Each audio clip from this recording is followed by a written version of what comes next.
Pemirsa, kecelakaan lalu lintas terjadi di Tol Kapal Betung. Dalam kejadian ini, 1 orang dewasa dan 3 balita berada dalam mobil meninggal dunia.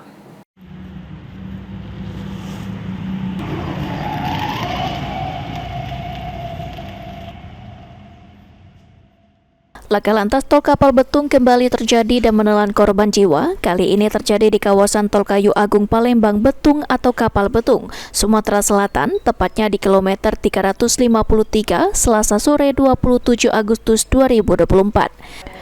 Dari arah Palembang menuju Lampung, di mana mobil Fortuner berwarna hitam menabrak belakang mobil truk Fuso yang ada di depannya. Akibatnya, 4 orang dalam satu keluarga meninggal dunia dan 3 orang mengalami luka-luka.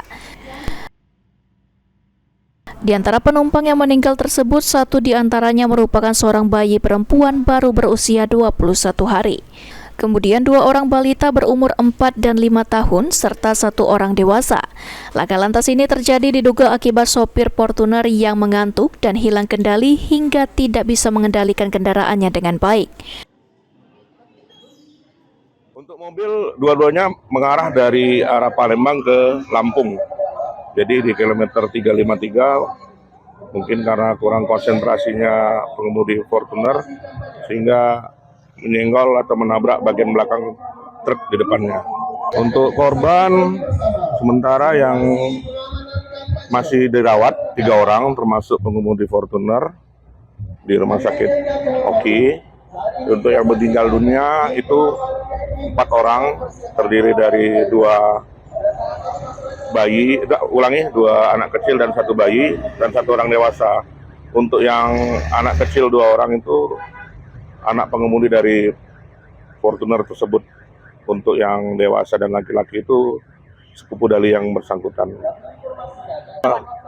Kondisi yang selamat hanya luka ringan, sama seperti kayak sopir Fortuner itu ada luka di tangan dan di leher, mungkin ada bekas pecahan kaca. Tapi semalam sudah dilakukan penindakan operasi kecil dan yang bersangkutan 3-tiganya insya Allah dalam keadaan sehat walafiat. Untuk mobil Fuso dan Fortuner sudah kami amankan di pos laka kami di Oki. Semuanya kami sudah amankan semua untuk barang buktinya di kantor laka kami. Pengendara Fuso hanya mengalami shock trauma, tapi semalam juga sudah kami periksa. Yang bersangkutan masih ada bersama kami di kantor laka. Pengguna tol dihimbau untuk berhati-hati serta selalu waspada dalam mengendarai kendaraan, patuhi aturan lalu lintas, capek dan mengantuk lebih baik istirahat sejenak daripada memakan korban. Novan Wijaya, PAL TV.